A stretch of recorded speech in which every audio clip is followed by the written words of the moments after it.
महत्त्वाच्या बातम्या. प्रायोजक घरकुल मसाले, स्वाद आणि मायेचा खमंग मेळ.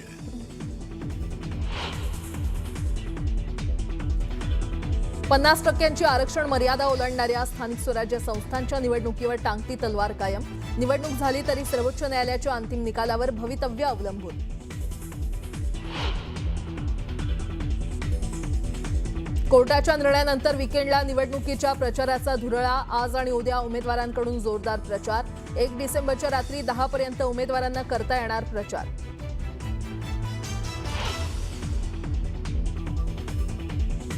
बीड जिल्ह्यातील नगरपालिका निवडणुकांच्या अनुषंगानं उपमुख्यमंत्री अजित पवारांच्या 4 ठिकाणी जाहीर सभा. सकाळी माजलगाव, दुपारी धारूर, बीड आणि गेवराई दादांची तोफ धडाडणार.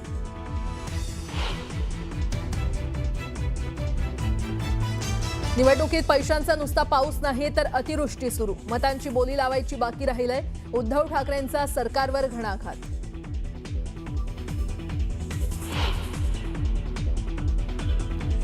अडचणीच्या काळात देवाच्या अगोदर लोकांना धनंजय मुंडे आठवतो तर लोकांच्या सेवेत कायम राहणार. बीडमध्ये प्रचारादरम्यान धनंजय मुंडेंचं विधान.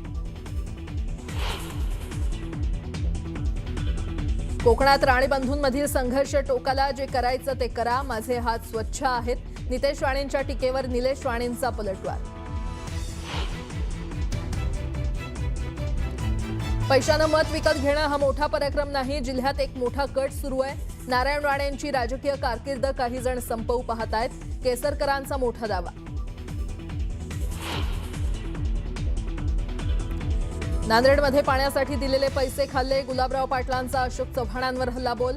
जलजीवन मिशनचं एकतरी काम नांदेडमध्ये झालंय का? अशोक चव्हाणांचा गुलाबराव पाटलांवर पलटवार.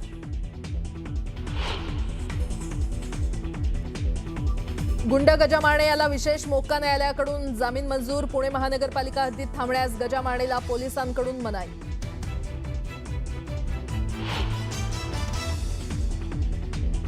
आणि एमएमसी झोनचा प्रवक्ता आनंदसह 11 माओवाद्यांचं दरेकसा पोलीस ठाण्यात आत्मसमर्पण.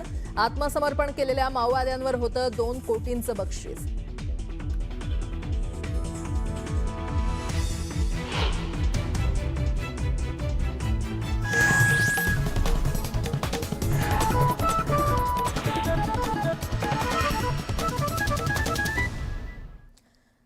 बातमीपत्राला आता सुरुवात करूयात. राज्यात स्थानिक स्वराज्य संस्थांच्या निवडणुकीत शिवसेना आणि भाजप आमने-सामने आलेत. यातून आरोप प्रत्यारोपांच्या फैरी झडतायत.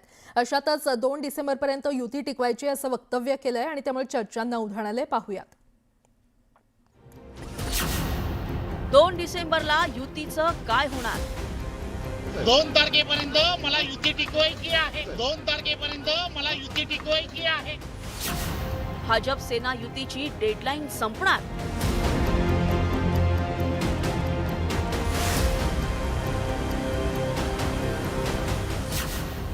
भाजप शिवसेना युतीत कुठं बी नसलं.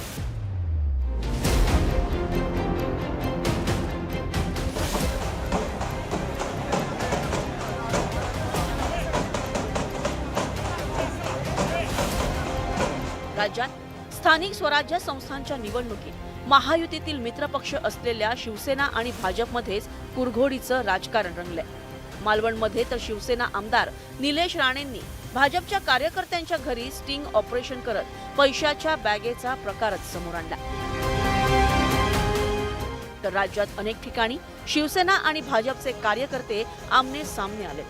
शिवसेना आणि भाजपमधील ताणलेल्या संबंधांच्या पार्श्वभूमीवर भाजपचे प्रदेशाध्यक्ष रवींद्र चव्हाण यांनी शिवसेनेसोबतच्या युतीबाबत मोठं विधान केलं. तुमचा भाऊ मालवणमध्ये लक्ष ठेवून हे सगळ्या रिपोर्टिंग करतोय असं निलेश राणे म्हणतायत. चव्हाण साहेब 1 मिनिट थांबा जरा, 1 मिनिट. 2 तारखेपर्यंत मला युती टिकवायची आहे. 2 तारखेपर्यंत मला युती टिकवायची आहे.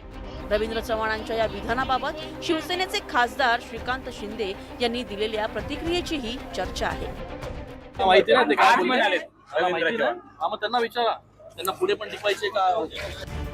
येत्या 2 डिसेंबरला म्हणजेच नगर परिषद निवडणुकीच्या निकालापूर्वी भाजप सेनेच्या युतीची डेडलाईन संपणार तर नाही ना, अशी चर्चा आता रंगली आहे. म्हणजे जिथं आता समजा महायुती म्हणून आम्ही लढतोय महाराष्ट्रामध्ये, तिथे याचा परिणाम होणार नाही या वक्तव्याचा. की बाबा ठीक आहे, ही 2 तारखेपर्यंत युती आहे म्हणतात. कोण? भारतीय जनता पक्षाचे माननीय प्रदेशाध्यक्ष.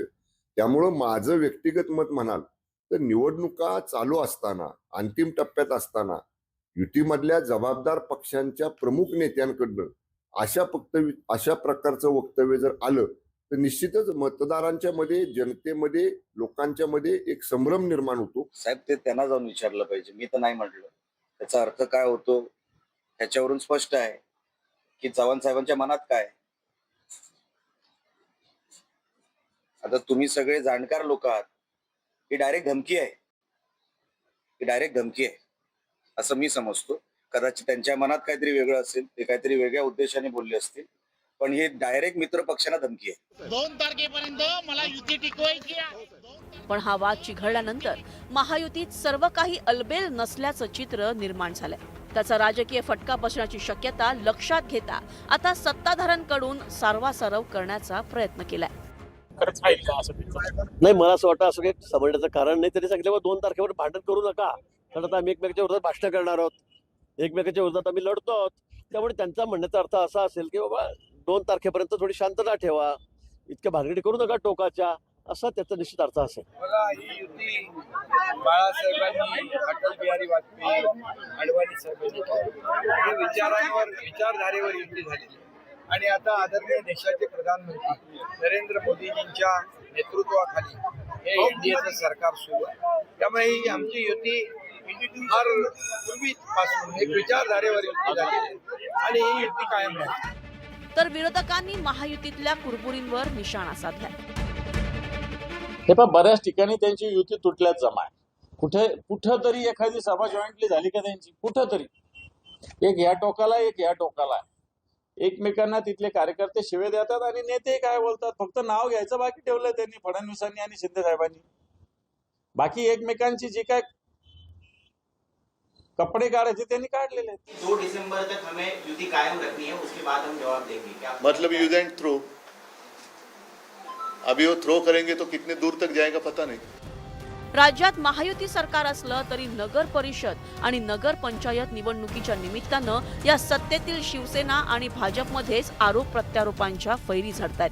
आता मतभेदांची ही दरी कमी होतीये की आणखी रुंदावते हे येत्या काही दिवसातच स्पष्ट होणार आहे. 2 तारखेपर्यंत मला युती टिकवायची आहे. 2 तारखेपर्यंत मला युती टिकवायची आहे. नरेश बोबाटेसह ब्युरो रिपोर्ट, न्यूज 18 लोकमत. बातमीपत्रामध्ये आता पाहणार आहोत गावाकडच्या काही महत्त्वाच्या 50 बातम्या अतिशय वेगवान स्वरूपात. सुरुवात करूयात. राज्यातील केवळ 2च महापालिकांनी 50% राजकीय आरक्षणाची मर्यादा ओलांडली असल्यामुळे महापालिकांच्या निवडणुका आधी घेता येतील किंवा येणं सोपं जाईल हा विचार करून त्याबाबतची चाचपणी राज्य निवडणूक आयोग करत असल्याची माहिती खात्रीलायक सूत्रांनी दिली आहे.